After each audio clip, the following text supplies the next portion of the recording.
As always, thanks for joining us on Pennsylvania Newsmakers. Well, our schools, their funding and staffing are profoundly important, but first, we continue to have Republican and Democratic legislative leaders on the program to talk about the huge issues confronting the state. As they say, let's get to it.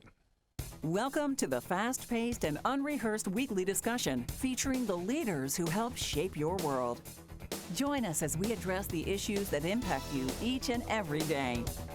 This is Pennsylvania Newsmakers. And now, here's your host, Terry Madonna. Well, joining us is Representative Tim O'Neill. He's the House Republican whip. He's from District 48 out in good old Western Pennsylvania.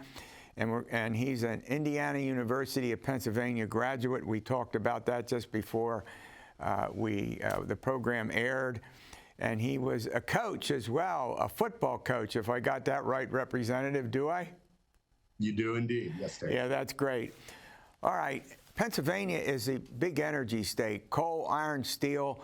We were once one of the major producers of energy in the late 19th and well into the 20th century. Coal, iron, steel, and of course out your way and up in the Northeast in particular, we have natural gas. So what is it that you want to tell our viewers about energy policy in the state of Pennsylvania? Yeah, thanks, Terry. And I would argue that we're still one of the leading energy producers in the nation. We're the second largest natural gas producing state in the nation. And here in southwestern Pennsylvania, specifically in Washington County, where I'm from, the energy industry in both coal and natural gas still to this day drive our entire economy.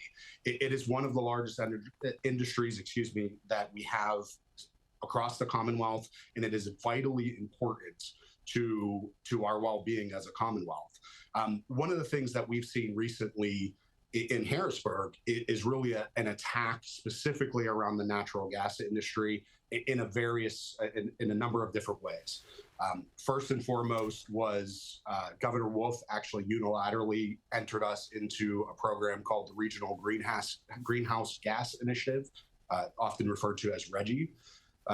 That's been a long, ongoing, multi-year battle that was just overturned in the court. The Commonwealth Court just issued a decision putting a permanent injunction in place saying that the governor did not have the authority to unilaterally implement the tax. And for those viewers that might not be familiar with what it is, Terry, it's essentially a carbon cap and tax program that would have forced the energy industry across Pennsylvania to buy carbon credits to offset the carbon that they produce. Has Governor Shapiro modified that at all? No. So Governor Shapiro, because Governor Wolf unilaterally went into it, Governor Shapiro could have withdrawn us. He has, up to this point, chosen not to do that and allowed the court process to proceed. We are in a period of time where Governor Shapiro needs to decide whether or not he's going to appeal that decision to the state Supreme Court. That would be the final step. If he chooses not to appeal, then it would be final as of this decision now. So, yeah. When you came on the program, you are the House Republican whip. What does that mean? What do you do? Yeah, I'm part of the leadership team. There's in the House of Representatives, the Republicans are in the minority, meaning that we have 6 leadership positions. I actually might have that wrong. I believe it's 7. And the whip is essentially the number 2 ranking position within the caucus. I was voted into the leadership position internally by the caucus. And you have the minority leader who is obviously the leader of the caucus. Then you have the whip. The whip is really the job of the whip is really the liaison between the caucus members itself and the leadership team, specifically the leader, as well as my job is to, as much as possible, ensure that the varying views throughout the caucus, that we stay focused on what the mission of the caucus is. Traditionally, it was called the whip because you would literally whip people's votes and try to get them in line to what the caucus position is. Yeah. Well, look, let's run to a break. When we come back, I want to talk about the state-related universities, Obviously, I'm talking about Penn State, Pitt, Drexel, and Temple and Lincoln University. The four of them, we'll chat about the aspects of their funding and reforms that you would like to chat about. We'll do that after these words. This broadcast of Pennsylvania Newsmakers is presented by the Pennsylvania Chamber of Business and Industry, the statewide voice of business, and by the Pennsylvania State Education Association, bringing the power of a great education to our schools, our students, and our communities.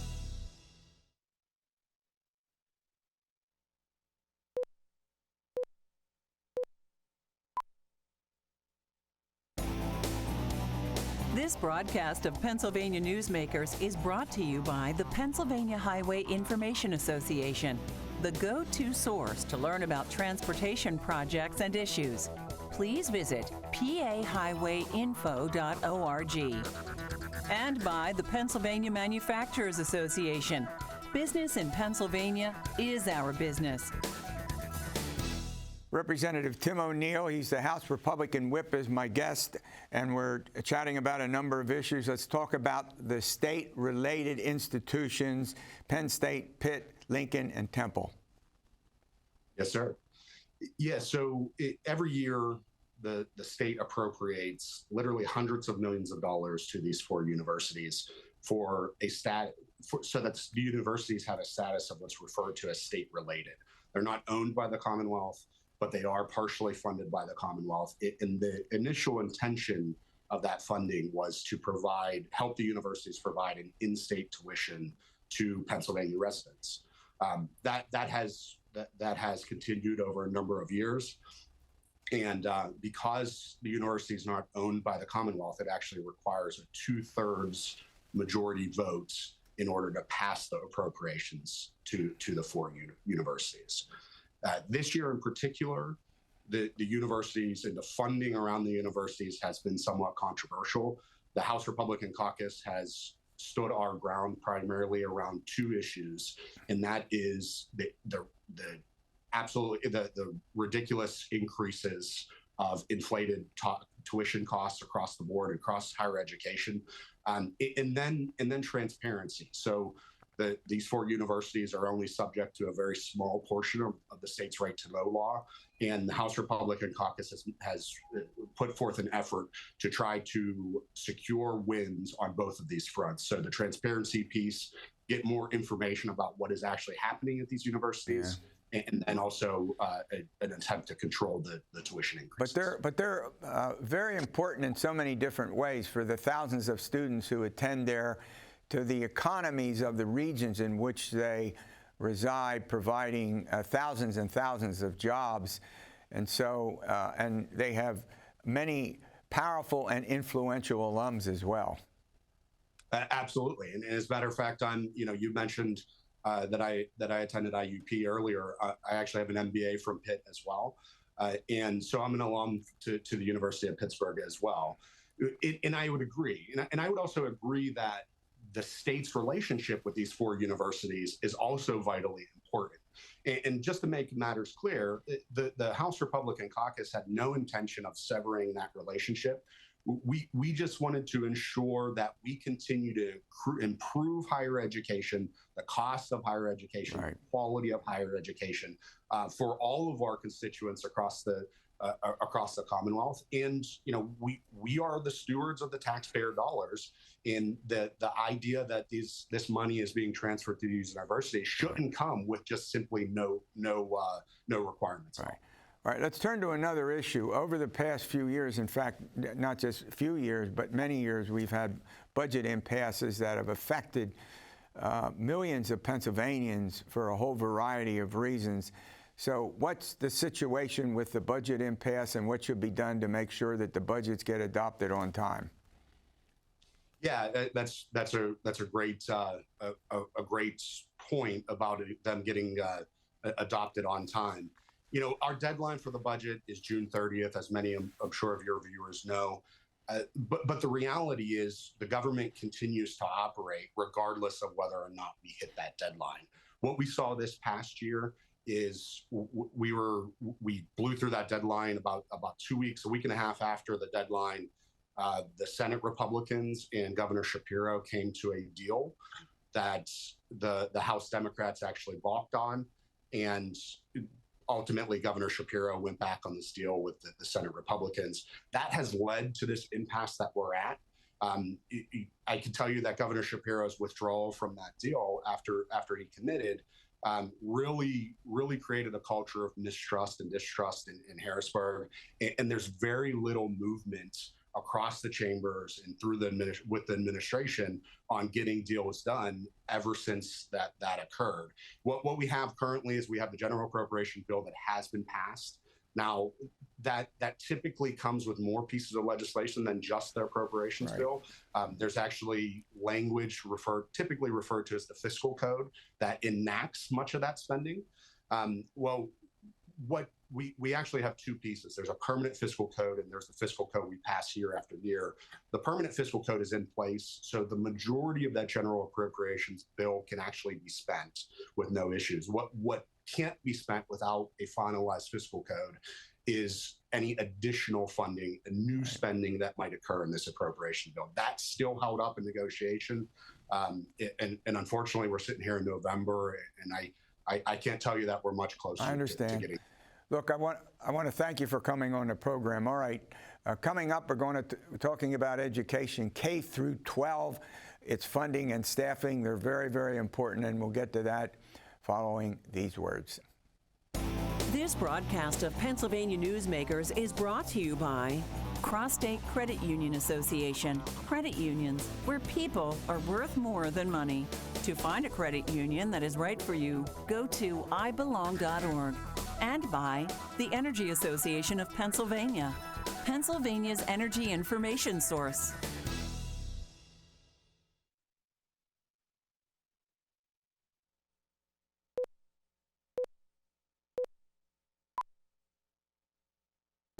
This broadcast of Pennsylvania Newsmakers is brought to you by the Association of Pennsylvania State College and University Faculties, representing the faculty and coaches who are devoted to providing quality public higher education for Pennsylvania's college students.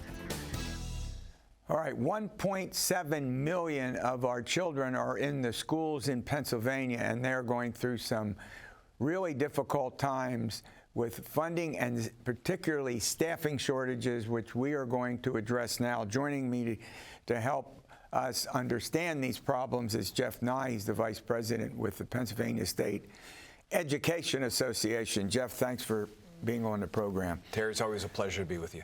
All right, so let's talk first of all about. I have to start with the staffing. Everything I read about it indicates that it's not just a problem, it's a serious and major problem that the schools have to confront literally every day. Yeah, the schools around Pennsylvania are having staff shortages, both in the educator, classroom teacher, to the support professionals, everywhere that we're looking at as far as education goes. For a statistic for you, since 2012, 2013, I believe Pennsylvania has been giving out 75% less certifications for education than they have currently. So people aren't studying to become teachers. Correct. We have a pipeline issue where we just don't have the students going into education like we did in the past. Yeah. Now, there are also other what you call adequacy gaps. What are they? So we do have adequacy gaps, and that has directly to do with the funding from Pennsylvania. And we just had that court ruling that said that the funding for Pennsylvania is unconstitutional. And we need to fix those problems as well. And we need to find a sustainable and clear way to balance all of those fundings for all of our schools, because they're just not getting the funding they need to supply the students for what they need to succeed. Yeah. Well, if we combine these two things, I mean, obviously we need teachers desperately. I mean, the education of our young folks is extraordinarily important, and maybe I'm biased on this as someone who spent his whole career in education, at the college and university level, but nonetheless, the significance of it is overwhelming. Our students are our #1 resource no matter what state you're in, but specifically here in Pennsylvania. And as educators, we want to make sure that our students are coming out of our schools and are able to succeed. But in order to be able to make sure that you succeed, you need to be experienced with those people who can rightfully make that happen. Well, what's the problem? Is it the pay? Is it the working conditions? Is it a combination of those two and other things? Oh, it's a combination of those things and many more. Trying to find the resources that all of our school districts need is very, very important. Our schools are underfunded by millions of dollars every single year, especially in our special education categories.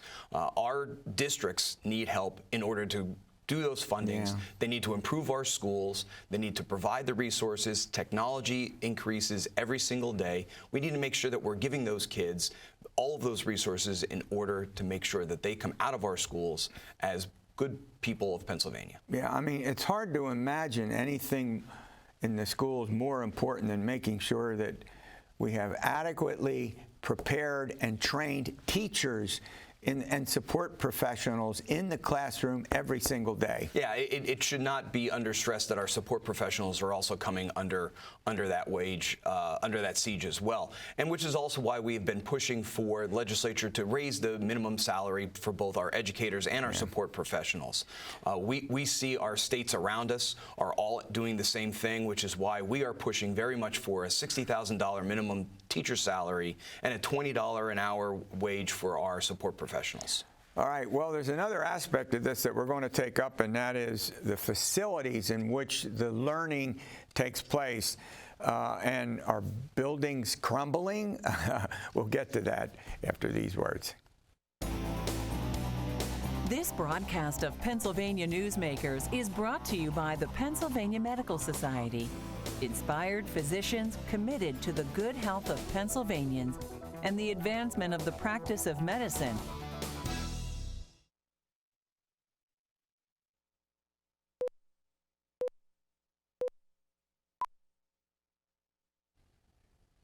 Jeff Nye is my guest. He's the Vice President of the Pennsylvania State Education Association. Before we get to the whole business of facilities, let's talk about funding for the poorest school districts in the state. Yeah, we did our research and we took a look at all of the districts across Pennsylvania, and we found that the 100 districts that fall into the wealthiest category, and we compared them to the 100 districts that fall into the poorest category, and there was a 30% difference in the funding that those school districts. 30%.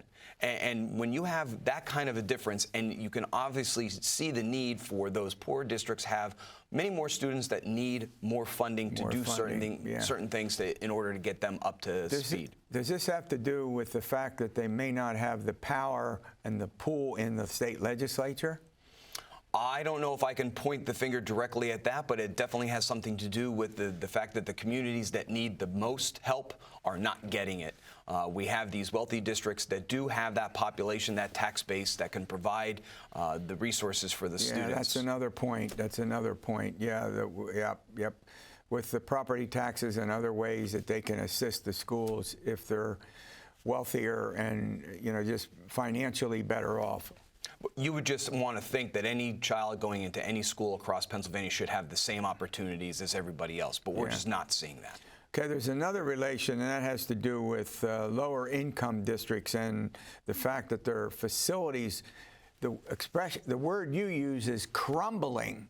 That's a pretty strong word. Go ahead. Unfortunately, it's the word that has to be used. We are looking at some of our school districts, and again, they're being disproportionate in where they are in Pennsylvania, and those schools themselves, the facilities themselves, we're having problems with everything from getting them internet, wireless adaptations into their schools, the technology that they need, even the water fountains themselves. But we even have problems with the electrical that are in these schools because some of these schools are 70 years old.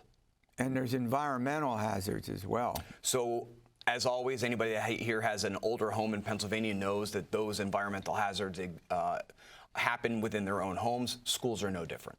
Is it difficult to identify those particular schools? And if you identify them, how to get them called out, I'll put it that way, so that it comes to people's attention? I don't believe it's hard to identify those issues at all. I think what is hard is getting the proper funding in order to make those facilities safe and as an environment for our students to learn. But you need to identify them and then make sure that attention is drawn to the concerns and the needs that exist in those schools. Absolutely, and we just don't want to make sure that that identification is something that happens tragically to those schools, and then the focus gets put there a little bit too late. Are school districts being held accountable? That's what the citizens of Pennsylvania's job is all about. We have our school board elections. We just had a fantastic election that took place last week, and we saw that our people in Pennsylvania really do care about the communities and their schools, which are dead center in that community. Yeah. Well, before I let you go, I want to talk about American Education Week. What is it? Why is it important? Put another way, what is it about? Well, American Education Week is happening November 13th to the 17th, and it's a time to celebrate everything that goes on in our schools. It's a time to celebrate all of the people that have worked in our schools, from the teachers to the custodians to the people that are delivering the lunches to all of our students. So I would greatly encourage all of your listeners that if they're out there and they're hearing this, give their schools a call and thank the teachers and the support professionals. Is that all for the it's job. about, is thanking the teachers? Or should it be about making sure that folks understand the needs that exist in these schools and how they can be helpful in addressing those needs? American Education Week highlights those things, but we talk about those things all year long. Wow. We would hope that our schools are turning those things out and letting our communities know how important our schools are for the betterment of all of Pennsylvania. Yeah, when you say, but it's difficult when, given the problems that exist, you call them out in a week or so, but it doesn't make a huge difference unless somehow it's consistent, it's persistent, and it never ends, the call, the need that you have to deal with the problems. Well, that's why we have so many people in all of our schools that talk to our administration, they talk to our school boards, they talk to their community members, they talk to the legislators to make sure all of those things are highlighted. American Education Week is a perfect time to highlight those very specifically during that week, but our work of doing that happens 365 days a year. Are people reaching out to colleges and universities in their education programs at all? So we have started a couple of our Grow Your Own programs where we're reaching out to those universities to try to start. We've even started bringing back, pairing up with a group called Education Rising to try to get into our high schools to try to make sure that we are promoting education as a great career for our kids to go into, which then would lead into our higher education and then into our schools themselves. Yeah. Well, this is an extremely important topic, and you'll come back and keep us posted on, I'd be happy to. on what's going on. All right, we will see you next week for another edition of Pennsylvania Newsmakers, and as always, you stay well.